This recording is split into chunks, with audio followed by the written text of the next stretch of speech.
Assalamualaikum warahmatullahi wabarakatuh.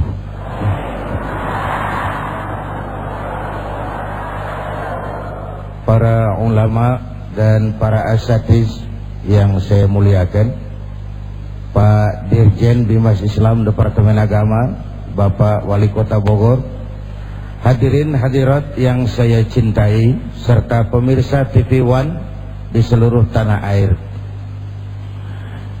Dalam rangka memperingati Hari Pendidikan Nasional, hari ini Damai Indonesiaku ikut bicara soal pendidikan dan berangkat agak mundur jauh pada saat Allah mau menjadikan Nabi Adam sebagai khalifah. Saat itu malaikat protes. Ini protes pertama dalam sejarah. Kunaon? Apa? Kunaon itu apa? Kenapa Adam yang jadi khalifah?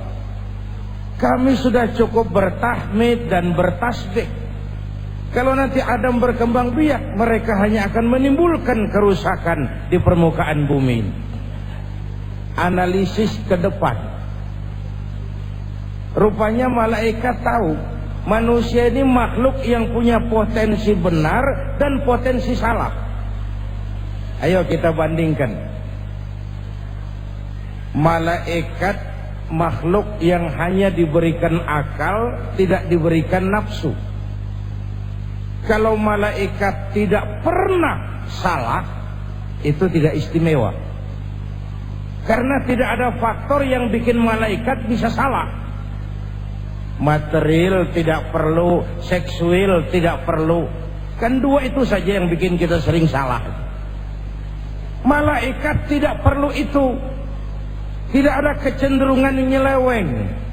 Tidak diberikan nafsu, hanya diberikan akal. Jibril tidak pernah korupsi ayat.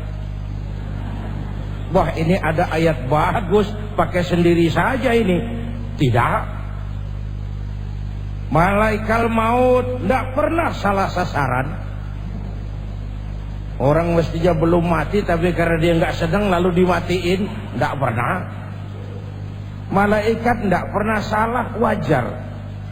Sebaliknya binatang diberi otak, tapi tidak diberi akal. Binatang hanya diberi nafsu.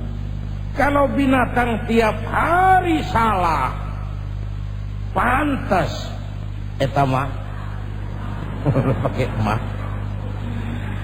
Sapi kalau sudah lihat rumput, nggak usah tanya ini rumput halal apa haram. Ayam kalau sudah datang syahwatnya, nggak usah menoleh ini banyak orang apa enggak. Bahkan nggak usah peduli ini emak saya apa bukan. Wajar. Kita manusia diberikan keduanya, akal, nafsu. Tiap hari sejak bangun tidur sampai tidur lagi terjadi pergolakan, pertempuran antara akal dan nafsu. Kadang akal menang, kita jadi malaikat yang berpotongan manusia. Kadang nafsu yang menang, kita turun lebih rendah daripada binatang. Karena sebuas-buasnya sapi, makanannya tetap rumput. Tapi manusia kalau sudah dikendalikan nafsu, puas. Tidak cuma makan nasi manusia itu, aspal, kabel telepon, minumnya solar. Lebih puas daripada binatang. Itulah sebabnya untuk menyiapkan khalifah yang bisa dipertanggungjawabkan, Allah melaksanakan proses wa 'allama Adamal asma'a kullaha. Al-asma' ay al-ulumul katsirah. Allah ajarkan Nabi Adam nama-nama segala sesuatu, yaitu ilmu pengetahuan. Itu dasar khalifah, pendidikan. Sehingga Rasul bersabda, salahu ummati bil ilmi wal mal. Umatku hanya bisa jadi baik dengan ilmu dan harta, dengan pendidikan dan ekonomi, ekonomi dan pendidikan, pendidikan dan ekonomi. Bahkan Rasul secara tegar mengakui, innama bu'istu mu'alliman, aku diutus oleh Allah sebagai guru, guru umat, guru bangsa. Sebagai guru, beliau bukan memberi contoh, tapi menjadi contoh. Banyak orang bisa memberi contoh, tapi sedikit orang bisa menjadi contoh. Sebagai guru umat, sebagai guru bangsa, Rasul bukan sekadar memberi contoh, beliau menjadi contoh. Itu pendidikannya berhasil. Kalau beliau bicara soal keadilan, mengajarkan keadilan, beliau sendiri berkata, walladzi nafsi biyadi, law anna Fatimah binti Muhammadin saraqat laqata'a Muhammadun yadaha. Demi Allah, andai kata Fatimah putri Muhammad mencuri, jangan orang lain, Muhammad sendiri yang akan potong tangannya. Hukum berwibawa, perintah dilaksanakan karena kata dan perbuatannya sama sebagai guru. Ayeuna teh liar Pak, selalu ada dusta di antara kita. Selalu ada dusta di antara kita. Pepat di luar, pancung di dalam. Manis kalau berhadapan, balik belakang lain bicara. Bapak Ibu dan pemirsa TV One di seluruh TV One di seluruh tanah air. Oleh karenanya Allah menjadikan khalifah bukan sekedar pertimbangan elektabilitas, tapi kredibilitas dan moral. Kredibilitas dan moral. Tiap orang, ayo sholat berjamaah teh, tiap orang boleh jadi imam, tapi tidak tiap orang bisa jadi imam. Tiap orang silahkan kepengen jadi imam, tapi tidak tiap orang bisa jadi imam. Bukan hanya sekedar kepatutan untuk dipilih karena populer dan banyak uang. Ayeuna pan kitunya, merasa populer, banyak uang, nyalonin diri.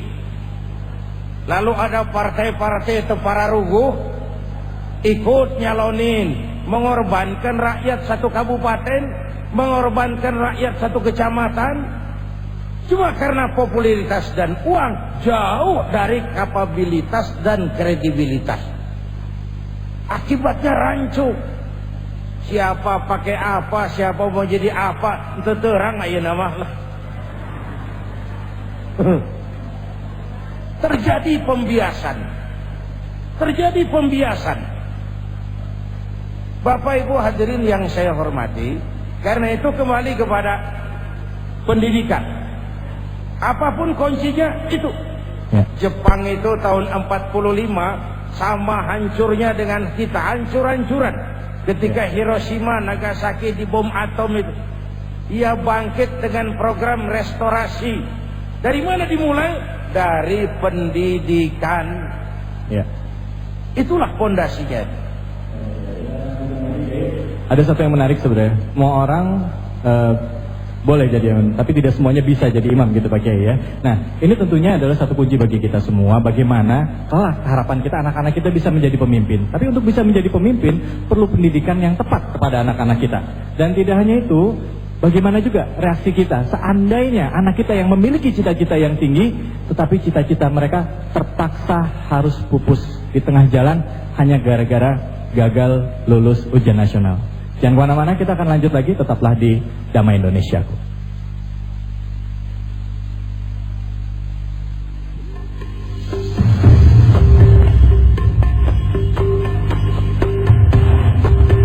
Ya Pak Kiai, gimana tadi kita sudah lihat tayangannya Kiai, Fadol Kiai. Bapak, Ibu dan pemirsa TV One yang saya cintai, potret pendidikan di negeri kita memang sangat kompleks. Sungguh pun pemerintah sudah menganggarkan tidak kurang 195 triliun untuk dialokasikan kepada dunia pendidikan, tapi tetap saja belum mampu menjawab problema pendidikan di negara kita. Sesaat sebelum dan sesudah ujian negeri, kita melihat macam-macam potret dari anak-anak kita. Ada kurang lebih 55 juta siswa di Indonesia kita ini, anak-anak kita. Ada yang setelah lulus melampiaskan kegembiraannya versi mereka. Ada yang belum sudah trauma, takut tidak lulus. Setelah ternyata benar tidak lulus, shock. Terjadi macam-macam hal-hal yang negatif. Saya pikir memang kalimatnya harus kita perbaiki. Sebab kalimat tidak lulus itu menakutkan loh. Dan sepertinya segalanya sudah berakhir kalau tidak lulus. Akan lebih santun kalau kita gunakan kepada anak-anak didik kita. Tidak berhasil atau belum berhasil dan ada kesempatan mengulang, masih ada hope, masih ada harapan. Tapi kalau tidak lulus, itu kan sadis tuh. Sekolahnya yang sekian tahun, sekian puluh pelajaran, hanya diujikan sekian itu, lalu mendapat predikat tidak lulus. Tentu menakutkan. Menjadi shock mental bagi anak-anak kita. Tapi kalau tidak berhasil, ada kesempatan mengulang, toh masih ada harapan. Bukankah memang harapan yang membuat hidup ini jadi semangat? Orang tidak makan masih bisa tahan 2 minggu. Orang tidak minum masih bisa hidup 1 minggu. Tapi orang tidak punya harapan, sehari pun dia tidak akan bisa hidup. Namun lebih penting dari itu adalah bagaimana pendidikan di negara kita ini merupakan tanggung jawab dan kewajiban pemerintah. Itu amanat pasal 31 itu. Rakyat berhak mendapat pendidikan. Pemerintah berkewajiban melaksanakan pendidikan. Sehingga pendidikan ini kalau belum bisa gratis, minimal murah lah. Minimal murah. Syukur-syukur bisa gratis. Syukur-syukur. Tapi tentulah high quality is high cost. Pendidikan bagus, ongkosnya mesti bagus. Itu sebuah rumus yang memang tidak boleh dipisahkan. Tetapi ala kulli hal, pendidikan adalah pada hakikatnya tanggung jawab kita secara bersama-sama. Sesuai dengan bidang dan kemampuan kita masing-masing. Ya, baik. Terima kasih banyak, Kiai. Jadi tadi kayaknya perlu dirubah istilahnya ya. Tadi Departemen Pendidikan atau kemarin saya sempat menyaksikan ya, Bapak Menteri Pendidikan mengatakan bukan tidak lulus ya, tetapi mereka mengulang. Ya, gitu. Ini udah dimulai nih, Kiai sekarang. Nah, sekarang sebelum kita lanjutkan lagi, saya berikan kesempatan dulu ya, supaya suasana lebih hangat nih. Ada yang mau bertanya nggak, ibu-ibu, bapak-bapak? Subhanallah, bapak-bapak, sampai berdiri, bapak-bapak. Sebentar Pak, ibu-ibunya dulu. Silakan Ibu, padahal. Ya Ibu, nama Ibu siapa? Ya. Assalamualaikum warahmatullahi wabarakatuh. Waalaikumsalam. Nama saya Ibu Haja Freda Ali dari BKMM Kota Bogor. Ya. Kami ingin bertanya sedikit kepada Bapak Kiai, yaitu masalah bagaimana Pak Kiai mengenai pencalonan dari artis yang ingin menjadikan calon bupati yang tidak sesuai dengan pendidikan. Itu saja barangkali yang dapat kami sampaikan. Terima kasih. Assalamualaikum warahmatullahi wabarakatuh.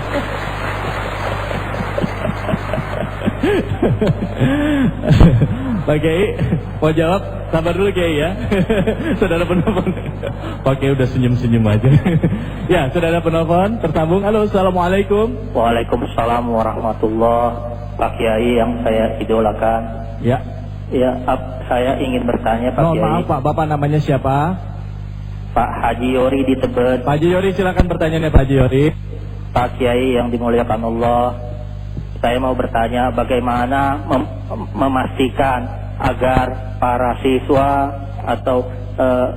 atau mereka-mereka yang di birokrat atau mereka yang di dunia artis ataukah mereka yang ada di dunia politik bisa mempraktekkan akhlakul karimah yang diharapkan oleh Islam gitu, karena Islam ini kan tidak hanya akidah dan ibadah saja tetapi juga karakter atau akhlak atau moral gitu. Nah, apakah itu harus lewat pendidikan sekolah atau hanya lewat pengajian atau ada mekanisme lain yang menurut Pak Kiai lebih efektif gitu? Ya, Assalamualaikum warahmatullahi wabarakatuh. Waalaikumsalam warahmatullahi wabarakatuh. Terima kasih banyak Pak Haji Yori. Ini pertanyaannya bagus sekali. Di mana pada saat sekarang kita lihat konsep pendidikan Indonesia ini lebih banyak mengutamakan kognitif atau otak ya. Tapi seolah-olah masalah akhlak nih di nomor 2 kan. Ya gitu ya Pak ya? Ya betul. Silakan Kiai, mungkin bisa dijawab pertanyaan dari pertanyaan pertama tentang artis dan yang kedua. Silakan. Baik. Tentang ramainya artis mencalonkan diri pada jabatan publik, dengan segala hormat saya ingin berkata, saya menghargai hak demokrasi setiap warga negara. Dengan segala hormat saya ingin berkata, saya juga menghargai hak seseorang untuk dicalonkan dan mencalonkan.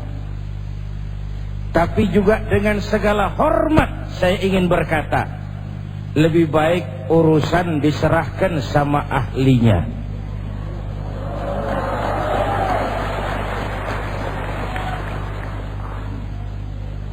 Terlalu rentan mengorbankan rakyat satu kota, satu kabupaten, satu provinsi cuma untuk urusan popularitas dan uang.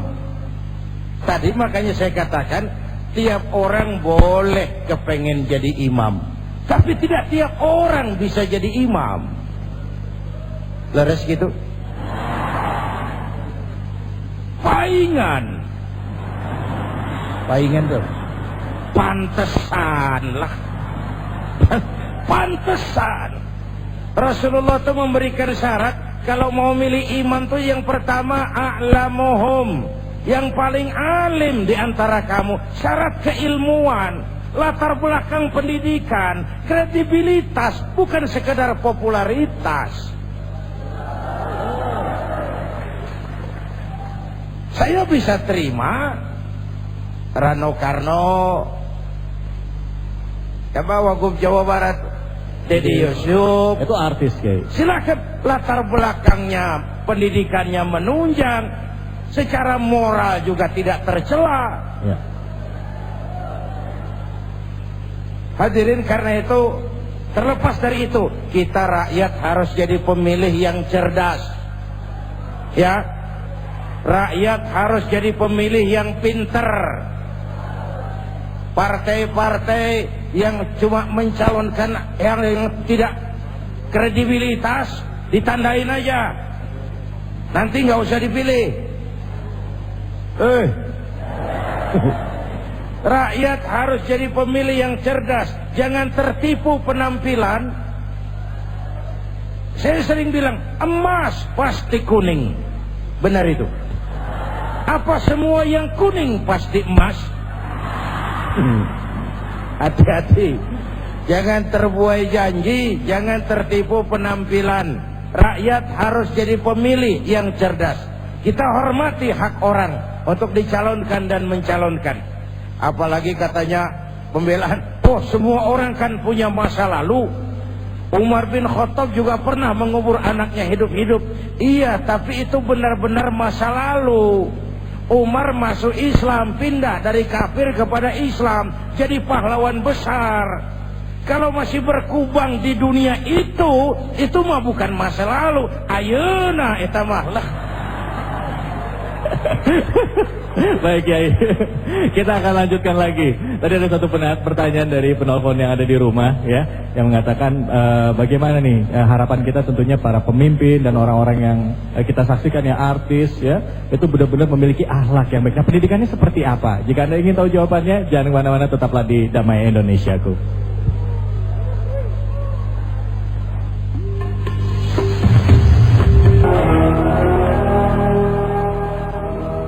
kita semua sepaham bahwa, dan kita sepakat ya, bahwa pendidikan itu merupakan tanggung jawab negara kepada warga negaranya, ya, berupa fasilitas dan lain sebagainya. Nah, bicara mengenai fasilitas, tadi kita sama-sama sudah menyaksikan, Ibu, ya. Inilah potret fasilitas yang ada di negara kita tercinta. Memang ada beberapa sekolah yang sudah bagus, tapi cukup banyak juga sekolah yang masih jauh dari bentuk ideal. Ada beberapa daerah yang sudah menggratiskan sekolah, ya, tidak hanya biayanya, bahkan semuanya, ya, dari biaya buku, ya, ekstrakurikuler dan lain sebagainya. Nah, Pak Kiai, kira-kira ini mungkin juga bisa menjawab juga Pak Kiai pertanyaan dari sebelumnya, ya, tentang potret kehidupan pendidikan di negara kita tercinta, di mana antara fasilitas, metode ini seharusnya saling dukung. Nah, bagaimana Kiai kita menyikapi ini, Kiai? Fadol, Kiai. Hadirin dan pemirsa TV One, di awal tadi sudah saya sampaikan betapa kompleksitasnya masalah pendidikan di negara kita. Itu menyangkut semua aspek yang terkait dengan bidang pendidikan. Dari aspek gurunya, dari aspek gedung sekolah yang harus kita bangun, dari aspek metode yang kita gunakan, yang hampir tiap ganti menteri ganti kebijakan, sehingga blueprint dari pendidikan yang mau kita jangkau makin absen. Padahal sederhana, bahwa sebagai negara yang berdasarkan Pancasila, sila pertama adalah ketuhanan yang Maha Esa, maka orientasi pendidikan bukan hanya mengisi otak, tapi juga membangun kepribadian. Dan kalau sudah itu, sesuai dengan pernyataan tadi, nilai-nilai moral memegang peranan yang sangat penting. Sekarang saya tanya, ibu-ibu lah yang lebih dekat dengan anak. Bu,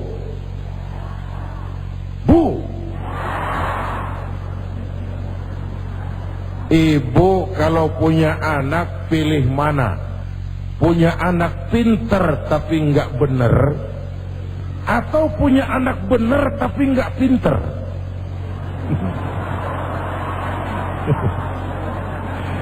Liar.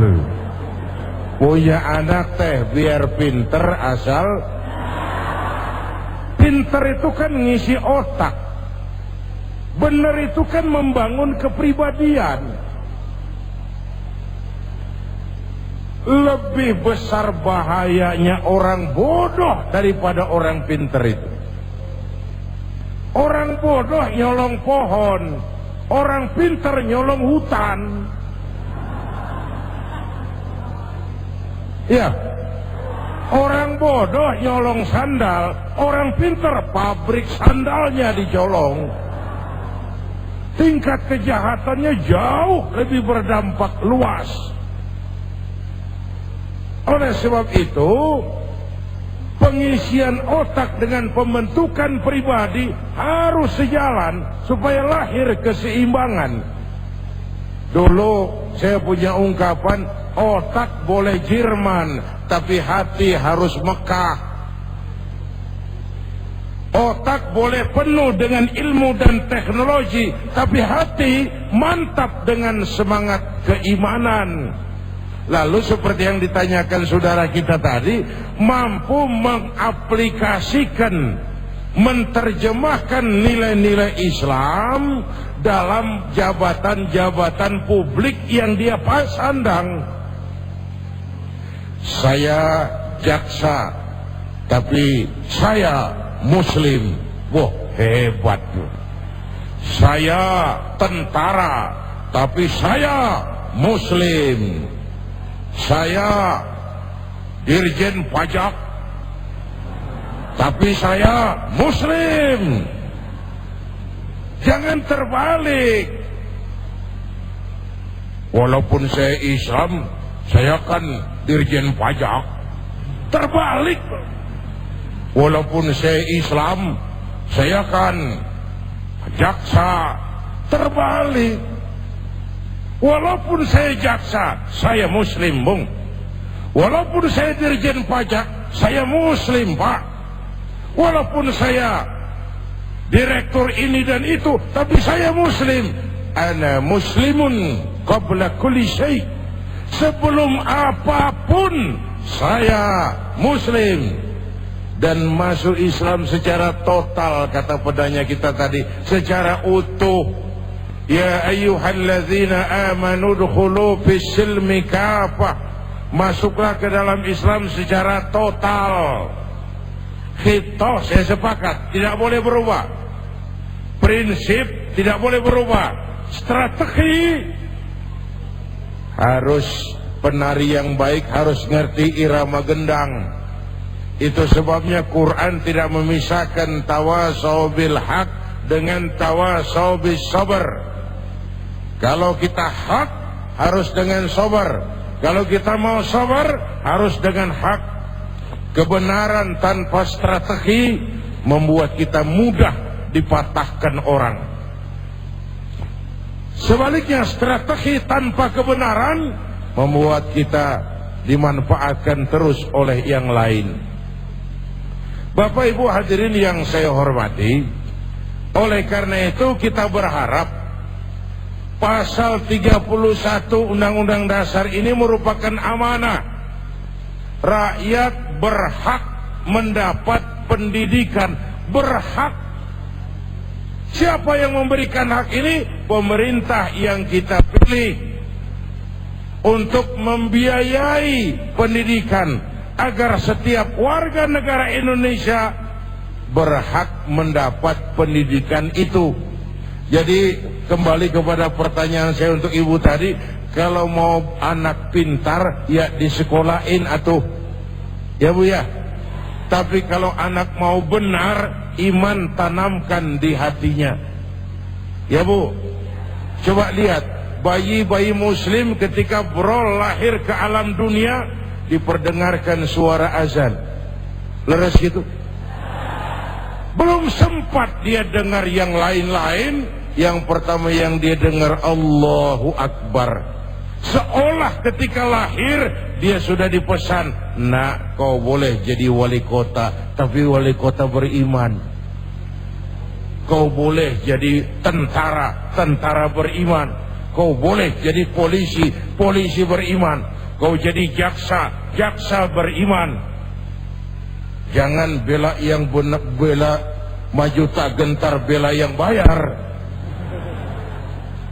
Ini kan prinsip maju tak gentar, membela yang bayar. Siapa yang mampu bayar, itu yang dapat perlakuan hukum. Akhirnya keadilan jadi mahal, hukum jadi terseok-seok. Saya politisi, tapi saya beriman.